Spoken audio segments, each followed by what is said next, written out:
Hey guys, RS classes 90.5 में आप लोगों का स्वागत है। आज हम लोग देखने जा रहे हैं पॉलिटी का एक बहुत ही इंपॉर्टेंट टॉपिक, वो है आपका मूल अधिकार। मूल अधिकार को फंडामेंटल राइट्स कहते हैं इंग्लिश में, और ये आपके भारतीय संविधान के भाग 3 आर्टिकल 12 से 35 में दिए गए हैं।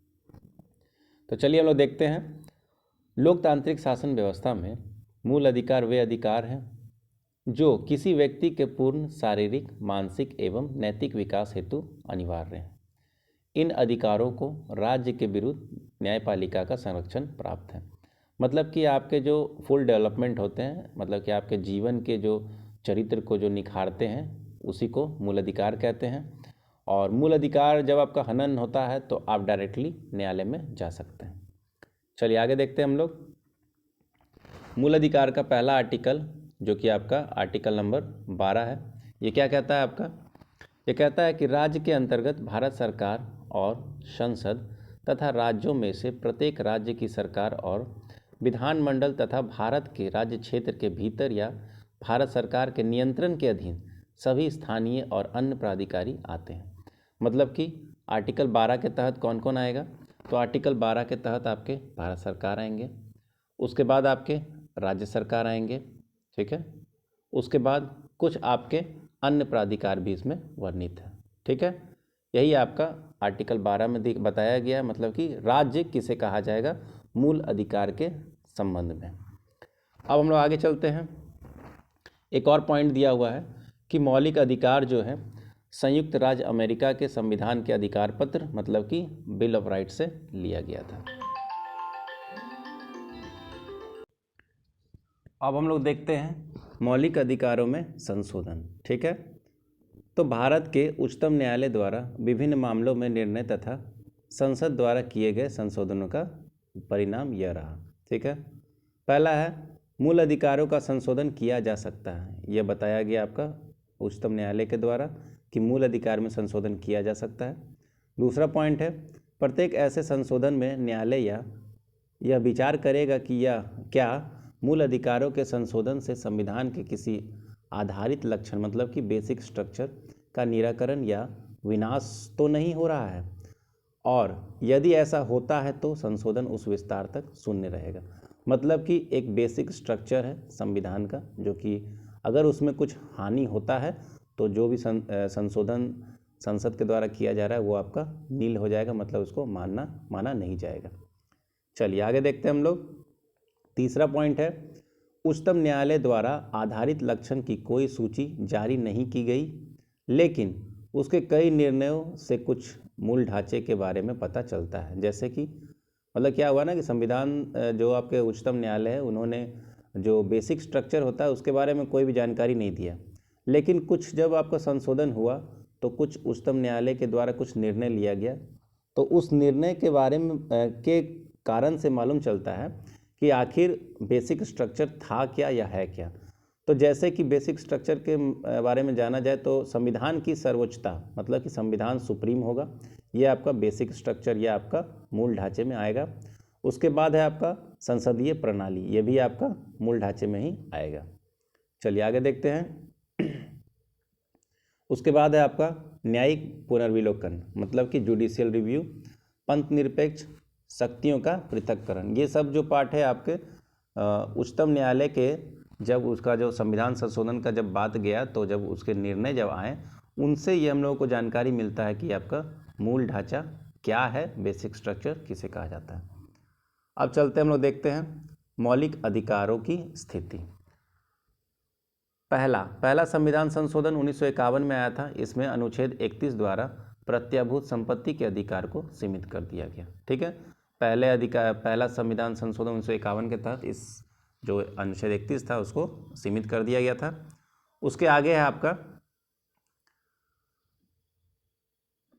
शंकरी प्रसाद बनाम भारत संघ 1951।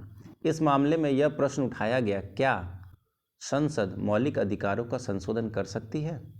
इस संदर्भ में सुप्रीम कोर्ट ने यह निर्णय दिया कि अनुच्छेद 368 में निहित प्रक्रिया के अनुसार संविधान संशोधन विधि के अंतर्गत नहीं आता है। मतलब कि जो संशोधन कर रहा है सांसद, वो आपका विधि के अंतर्गत नहीं आएगा, अतः संसद संविधान में संशोधन कर सकती है। चलिए आगे देखते हैं। अगला केस था आपका गोलकनाथ बनाम पंजाब सरकार, जो कि आया था आपका 1967 में। इस मामले में सर्वोच्च न्यायालय ने यह निर्णय दिया कि मौलिक अधिकारों को संशोधन में सर्वोपरि स्थिति प्रदान की गई है। ठीक है, इसलिए संसद अनुच्छेद 368 द्वारा मौलिक अधिकारों में कोई परिवर्तन नहीं कर सकती है। यह आपका एक बाय एक जो आपका केस आ रहा था, केस किया जा रहा था सुप्रीम कोर्ट में, तो उसका निर्णय के बारे में इसमें बताया गया है। उसके बाद हम लोग चलते हैं 24वां संविधान संशोधन, जो कि आया था आपका 1971 में। यह अधिनियम गोलकनाथ के मामले में उत्पन्न स्थिति के संदर्भ में पारित हुआ। अनुच्छेद 13 एवं 368 में संशोधन करके संविधान में संशोधन करने के संसद के अधिकारों के बारे में सभी प्रकार के संदेहों को दूर किया गया, अर्थात संसद को संविधान के किसी भी उपबंध को संशोधित करने का अधिकार होगा। इसमें कह दिया गया कि जो संसद है उसको, जो संविधान है उसके किसी भी पार्ट को वो संशोधन या अमेंडमेंट कर सकती है, जिसमें मौलिक अधिकार भी शामिल होगी। ठीक है, चलिए नेक्स्ट पेज में चलते हैं, हम लोग देखते हैं। अगला जो केस था वो आपका था केशवानंद भारती बनाम केरल राज्य। ये केशवानंद भारती कौन थे? तो ये आपके केरल के मठ के मुखिया हुआ करते थे। ठीक है, ये आपका केस आया था 1973 में। इसमें कहा गया कि आपका जो सर्वोच्च न्यायालय है ने यह निर्धारित किया कि संसद संविधान के किसी भी भाग में संशोधन कर सकती है, मतलब कि किसी भी भाग में जो आपका ये है संसद है वो संशोधन कर सकती है, अमेंडमेंट ला सकती है, लेकिन संविधान के आधारित लक्षणों से छेड़छाड़ नहीं कर सकती। मतलब फिर से वही चीज़ आ गया, आपका बेसिक स्ट्रक्चर को छू नहीं सकती है। उसके बाद इस निर्णय में न्यायालय ने संविधान के मूल ढांचे की अवधारणा को स्पष्ट किया। अब क्या हुआ कि इस निर्णय के बाद क्या हुआ कि न्यायालय ने बताया कि मूल अधिकार बेसिक स्ट्रक्चर किसे कहा जाता है। ठीक है, मूल ढांचे किसे कहा जाता है। अब हम लोग चलते हैं 42वां संविधान संशोधन आया था 1976 में। ठीक है, इसमें क्या कहा था? इस संशोधन द्वारा अनुच्छेद 368 में खंड 4 और 5 जोड़कर यह व्यवस्था की गई कि इस प्रकार से किए गए संशोधन को किसी न्यायालय में प्रश्नगत नहीं किया जा सकता है। मतलब कि अगर आपका संशोधन हो रहा है तो उसके बारे में कोई भी प्रश्न न्यायालय में नहीं हो सकता या न्यायालय उस पर प्रश्न नहीं कर सकती है। अगला केस था आपका मिनर्वा मिल बनाम भारत संघ, जो कि आया था आपका 1980 में। इस मामले में अनुच्छेद 368 खंड 4 को असंवैधानिक घोषित किया गया, क्योंकि वह न्यायिक पुनर्विलोकन का विनाश करने के उद्देश्य से बना था। न्यायिक पुनर्विलोकन संविधान का एक आधारभूत लक्षण था। मतलब कि ये जो आपका मिनर्वा मिल जो केस आया था वो आपके उच्चतम न्यायालय के जो जुडिशियल रिव्यू होता है उसी को समाप्त कर रहा था। ठीक है, इसीलिए इसको आपको नल एंड वॉइड माना गया। उसके बाद अगला केस था आपका वामन राव बनाम भारत संघ। ठीक है, जो कि आया था आपका 1981 में। इस वाद में उच्चतम न्यायालय ने यह स्पष्ट कर दिया कि आधारित लक्षण का सिद्धांत कब से 24/4/1973, जो कि यह केशवानंद भारती के निर्णय सुनाए जाने की तारीख है। ठीक है, के पश्चात पारित संविधान संशोधन अधिनियमों पर लागू होगा, अर्थात भविष्य लक्षी रूप से लागू होगा। पूर्ववर्ती विधान का अर्थात भूत लक्षी रूप से लागू नहीं होगा। चलिए आगे देखते हैं हम लोग। अब देखते हैं मूल अधिकारों का निलंबन, मतलब कि मूल अधिकार कब कब आपके सस्पेंड किए जा सकते हैं। तो भारतीय संविधान में अनुच्छेद 358 एवं 359 में मूल अधिकारों के निलंबन से संबंधित प्रावधान दिए गए हैं। ठीक है, अनुच्छेद 358 अनुच्छेद 19 के निलंबन के बारे में बताता है। मतलब कि अनुच्छेद 358 में किस अनुच्छेद का निलंबन बताता है? तो अनुच्छेद 19 के बारे में। और अनुच्छेद 359 में क्या दिया हुआ है कि अन्य मूल अधिकारों के बारे में बताया गया है। ठीक है, अब देखते हैं अनुच्छेद 352 क्या है। 352 के अधीन आपात की घोषणा होने पर अनुच्छेद 358 स्वतः प्रवर्तित हो जाता है, लेकिन अनुच्छेद 359 तभी प्रवृत्त होगा जब राष्ट्रपति द्वारा कोई आदेश निकाला जाएगा। मतलब कि अगर अनुच्छेद 352 आपका लागू है तो वो क्या होगा कि आपका 358 स्वतः लागू हो जाएगा, मतलब कि आर्टिकल 19 का समाप्ति हो जाएगा। ठीक है, लेकिन 359 कब लगेगा? 359 तभी लगेगा जब राष्ट्रपति एक कोई आदेश निकालकर ये बताए कि कौन कौन सा मूल अधिकार आपका सस्पेंड या आपका मतलब कि हटाया जा रहा है फिलहाल के लिए। ठीक है, अब चलते हम लोग आगे देखते हैं। अनुच्छेद 359 ये क्या कहता है? में यह प्रावधान है कि अनुच्छेद 20 और 21, मतलब कि देखना है 20 और 21 को प्रवर्तन निलंबित नहीं कर सकता, मतलब 20 और 21 को छोड़कर बाकी सभी अधिकारों को राष्ट्रपति एक आदेश के माध्यम से निलंबित कर सकती है। चलते आगे देखते हैं अब हम लोग। आगे है आपका मूल अधिकार का वर्गीकरण। ठीक है, मूल अधिकार किस तरह से मतलब वर्ग विभाजन तरीके से बांटा गया उसको हम लोग देख लेते हैं। तो पहला, संविधान में मूल अधिकारों को 6 शीर्षों में विभाजित किया गया, मतलब कि 6 भाग में बांटा गया है। मूल संविधान में 7 शीर्ष थे, मतलब कि जब शुरुआत में जब संविधान बना था तो उस समय आपके टोटल 7 थे। संपत्ति के अधिकार को 44वें संविधान संशोधन 1978 द्वारा हटा दिया गया। कैसे हटा दिया गया? 44वें संविधान संशोधन 1978 के द्वारा उसे मूल अधिकार के श्रेणी से हटा दिया गया। अब आगे हम लोग देखते हैं मूल अधिकार। पहला है आपका समता का अधिकार, जो कि आर्टिकल 14 से 18 में वर्णित किया गया है। उसके बाद है आपका स्वतंत्रता का अधिकार, जो कि आर्टिकल 19 से 22 में दिया गया है। शोषण के विरुद्ध अधिकार, जो कि आपके अनुच्छेद 23 से 24 में दिया हुआ है। धार्मिक स्वतंत्रता का अधिकार अनुच्छेद 25 से 28 में दिया हुआ है। और है संस्कृति और शिक्षा संबंधी अधिकार, जो कि अनुच्छेद 29 और 30 में दिया हुआ है। और आपका लास्ट है संवैधानिक उपचारों का अधिकार, जो कि आर्टिकल 32 में दिया हुआ है। तो इन सभी 6 आर्टिकल को हम लोग विस्तार से देखेंगे। ये आपका जो टोटल 6 तरह का अधिकार है जो कि बताया गया है, मूल अधिकार की संख्या 6 है। चलिए आगे बढ़ते हैं हम लोग, देखते हैं नागरिकों को उपलब्ध मूल अधिकार। ठीक है, तो 12 तो आप समझ लिए कि 12 आपका राज्य के बारे में था।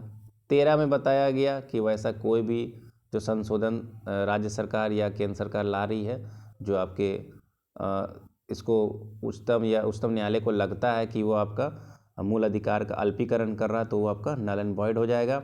उसके बाद 14 में दिया हुआ समता का अधिकार। अब चलिए हम लोग देखते हैं 15 नंबर से। तो कुछ मूल अधिकार केवल नागरिकों को उपलब्ध है, मतलब कि ये सब जो आपके आर्टिकल है, ये जो अधिकार है, ये आपके सिर्फ वहाँ के नागरिकों को मिला हुआ है। तो पहला उसमें आता है आपका आर्टिकल नंबर 15। यह कहता है धर्म, मूल वंश, जाति, लिंग या जन्म स्थान के आधार पर विभेद नहीं किया जा सकता। मतलब कि इन 5 पार्ट को लेकर आप किसी 2 व्यक्ति के बीच में विभेद नहीं कर सकते हैं। आर्टिकल 16 क्या कहता है? लोक नियोजन के विषय में अवसर की समानता, मतलब कि एम्प्लॉयमेंट के केस में सभी को एक समान देखा जाएगा। उसके बाद है आपका आर्टिकल नंबर 19, जो कि आपके किसको दिया गया है? ये आपका आर्टिकल जो है आपका, ये सब आर्टिकल किसके लिए है? नागरिकों के लिए। ठीक है, केवल नागरिकों के लिए। अब देखते हैं इसमें आर्टिकल 19 क्या कहता है। ये कहता है वाक स्वतंत्र, सम्मेलन, संगम, संचारण, निवास और वृद्धि की स्वतंत्रता। ठीक है, इसमें 6 तरह का स्वतंत्रता दिया हुआ है, उसको हम लोग आगे विस्तार से देखेंगे। अब देखते हैं हम लोग आर्टिकल 29 और 30 क्या कहता है।